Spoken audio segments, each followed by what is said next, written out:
Okay, we're back with yet another example. And in this example, we only have just one constraint. So here I have the constraint g of x equals b. And here's my objective contour. This is going to be x hat. And so this example is the utility maximization example that you're going to see in your first micro course in the fall semester. And this is an example where one of the decision variables, one of the goods, is being purchased at level 0. x2 is 0 here. And so this, I'm going to write u instead of f for the objective function because I want to think of this as a utility function. So this is all of the vectors, x, all of the consumption bundles, if you like, that give the same utility as x hat. And of course, this is, in the consumer theory application of this particular example, this would be the budget constraint. So let's write that g, in fact, let me write that down here. G of x would be p1x1 plus p2x2. And b would be the level of income or wealth, the budget, say b for budget, the amount of money budgeted to be spent on these two goods. And so for on the constraint, that's a combination or a bundle that exactly uses up the budget.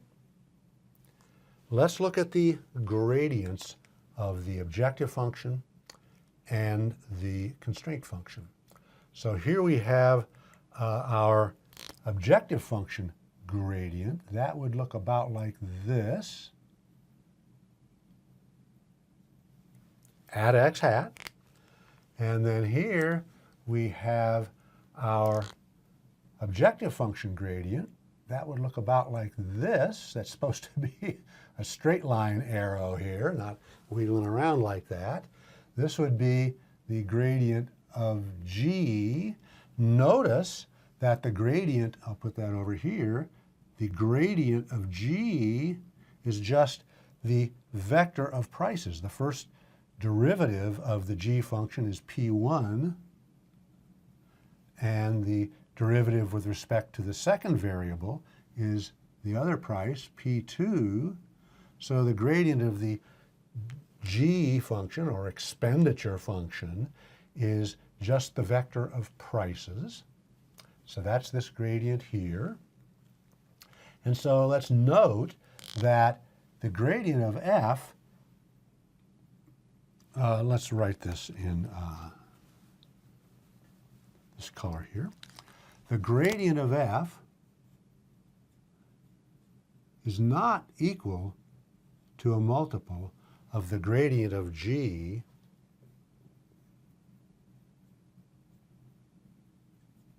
for all lambdas. There is no scalar that will make the gradient of f equal to that scalar times the gradient of g. So this looks like things aren't going to maybe work out so well for our Kuhn-Tucker conditions.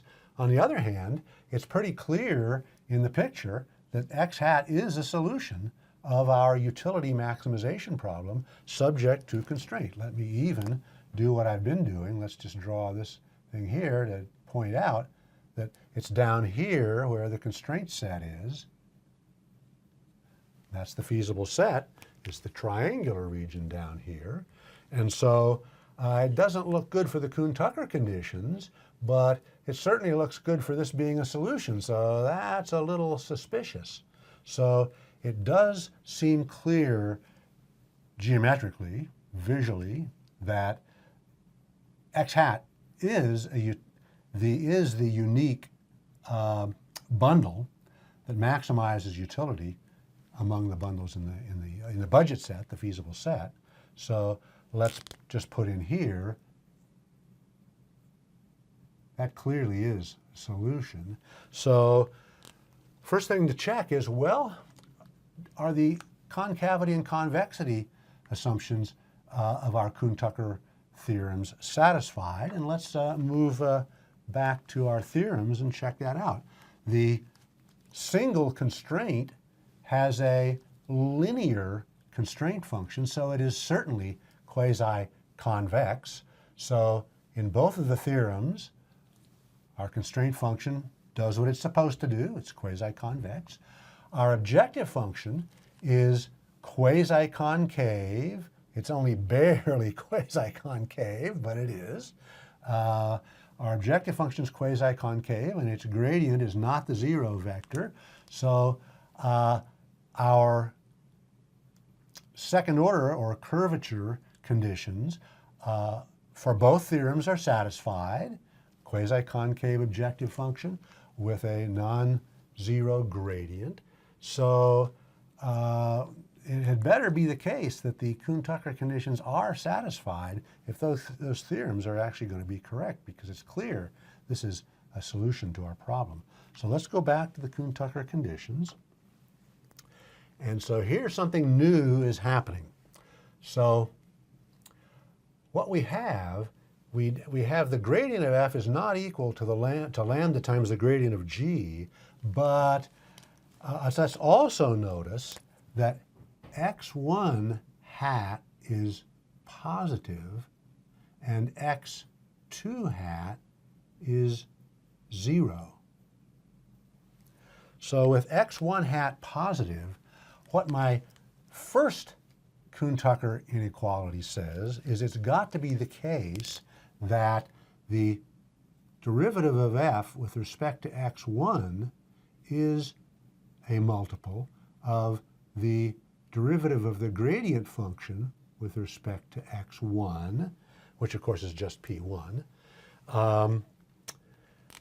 x2 hat is 0, so there I don't have to have this being equal. I could have this being less. So this is less than or equal to lambda times the gradient of g, the partial of g with respect to x2. And of course, this can't be equal because we know the gradient is not a multiple, the gradient of f is not a multiple of the gradient of g. So if this was equal, then both of the components of the gradient would be equal to that multiple of the components of g, and the gradient f would be that multiple of the gradient of g. So this can't be equal. This must be unequal. So what I need to do is I need to find a lambda. I need to find a scalar that will make the first derivative equal to that scalar times the first derivative of g, and then I have to hope that this inequality is satisfied for that same lambda. Well, I can actually do that because you'll note here that I can make the first component of this vector, I can make that a multiple of the first component of the g vector. And what I'm going to do, in fact, I'll do that in a different color here. What I'm going to do is I'm going to drop down right through the end of this vector. And in fact, let me make, just to make this point a little better, let me actually make this g gradient a little bit longer here. So let's actually take all of this off and just make that, nothing wrong with what we had, but I think it doesn't come through quite as clearly unless I make the gradient maybe a little bit longer here. So let's make this gradient go out to here. All right, so we still have the same problem. The gradient of f is not a multiple of the gradient of g. And so what I'm doing here is I'm dropping this vertical dotted line through on the x1 direction because this is the first component of the gradient of f. This here is the partial of f with respect to x1 is this amount, because that's the first component of the gradient of f. So in fact, I can even write this here. This is partial of f with respect to x1 evaluated at x hat, which of course all of these are being evaluated at x hat. So I can find a lambda that will make this number lambda times this number over here. All I have to do is make my lambda bring this back to here. So this is now going to be lambda times gradient g. Lambda is about 2/3, let's say. So I have gradient f. In this picture here, I have gradient f equals 2/3 partial of g with respect to x1. And what about the second component? Well, the second components are this way. And it's clear that the second component of the gradient of f is about 1/3 or maybe 40% of the second component of the gradient of g. So I have the lambda times the gradient of g is this amount here, but the second component of the gradient of f, the second partial derivative, is less. So I actually do, I think we can take this off actually. I don't have the exact multiples here. So, well, we can write that this is 2/3 partial of g with respect to x2. And so 2/3 of the partial with respect to x2 is 2/3 of this vertical direction here down to about this 2/3, and that is bigger than the partial derivative of f with respect to the second variable. So indeed, it turns out that I have x1 hat positive, and the first, the derivative of the objective function with respect to the first variable is equal to lambda times the corresponding partial derivative of g. And so in my first Kuhn-Tucker condition here, it says I have to have these equal if x1 hat is positive. x1 hat is positive, they're equal, or this is equal to this.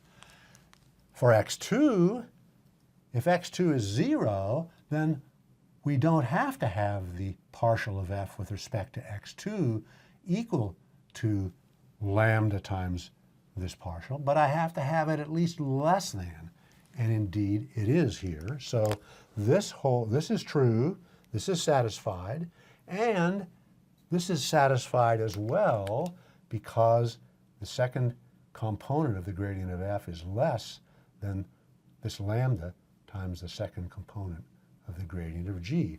So I have both of the inequalities associated with the decision variables satisfied. And now what about the inequalities associated with the constraints? Well, here I only have the one constraint, and in fact, it turns out that since lambda is positive, lambda is 2/3,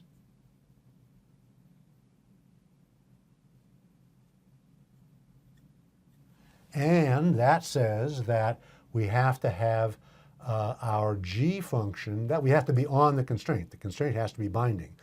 The g function has to put us right at b, but we do have that. We have that, whoops, that's not supposed to be a derivative there. We actually do have g of x hat equal to b. And of course, in our economic interpretation, this is saying P1 x1 hat plus P2 x2 hat equals B, and that's the budget. Often I use M or W for this, for the amount of income or wealth, but B is fine too. That's the budget, the amount budgeted here. And so we're on the constraint. The constraint is binding. So I think I've been using a different color for this. So the constraint is binding and lambda is positive.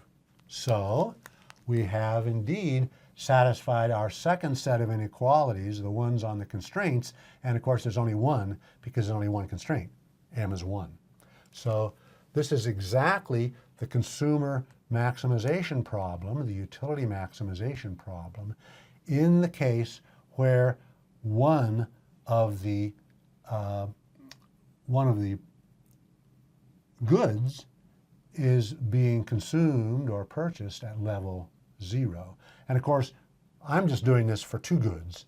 I'm just doing this in R2, but the analysis works just as well if we have multiple n commodities, and we could have any number of those commodities being purchased at level 0. And for each one that's purchased at level 0, it would have to be the case that the derivative, and here I used f's, so that's because I'm so used to using f's, but here, this of course would be, and in fact let me use a different color just to sort of set this off here. This is actually partial of u with respect to x1, and this is partial of u with respect to x2 because I used the label u for utility function instead of f here. So I should have just erased these and put u's in here. And so here again, we actually do have the, we do have all of the Kuhn-Tucker conditions. In this case, there are only 3 inequalities, 2, 1 for each decision variable and 1 for the constraint. So they're all satisfied. So we have x hat is a solution, and we have the Kuhn-Tucker conditions are all satisfied. Now, before moving on here, let me point out that the way that we usually now we use the Kuhn-Tucker conditions to actually solve problems for the actual consumption bundles, for example. But the way we typically use the first order conditions, the Kuhn-Tucker conditions, is that they enable us to extract information about the consumer, in this case, the consumer's behavior, more generally, the decision maker's behavior. And we can extract that information through these equations. So you'll notice here, let me rewrite this equation a little bit in terms of the utility function. What we have is the derivative of the utility function with respect to x1, which is a function of x1 and x2, has to be equal to lambda times p1. Or, if I pull this to the other side of the equation, I get minus lambda p1 equals 0. Here I get partial of u with respect to x2 minus lambda p2 is less than 0. In this case, note p1 is the partial of g with respect to x1. p2 is the partial of g with respect to x2. And so here I have 2 equations. This equation has x1, x2, and one of the parameters, and the Lagrange multiplier. This equation has x1, x2, one of the prices, and the Lagrange multiplier. So I have 2 equations in my 2 decision variables. It's actually going to turn out that we have a 3rd equation, and we can regard the Lagrange multiplier as a kind of variable in the problem too. We'll see that in just a few minutes. And so I have a set of equations or inequalities in my decision variables, and if I can solve those, I may be able to extract some information about how the x's will depend on the p's, about information about this consumer's demand function or demand functions. And so that's the typical way we use these first order conditions. We would apply, for example, the implicit function theorem to the appropriate equations, and we would actually turn this inequality into an equation in a particular way so that we have a set of equations in our decision variables and our parameters, and we then want to be able to extract information via the solution function of our maximization problem. So that's it for this, this example where we have one of the decision variables equal to 0, and let's do just one or two more examples to see a couple of other things that can happen with our Kuhn-Tucker conditions. So we'll take this off and we'll do one or two more examples.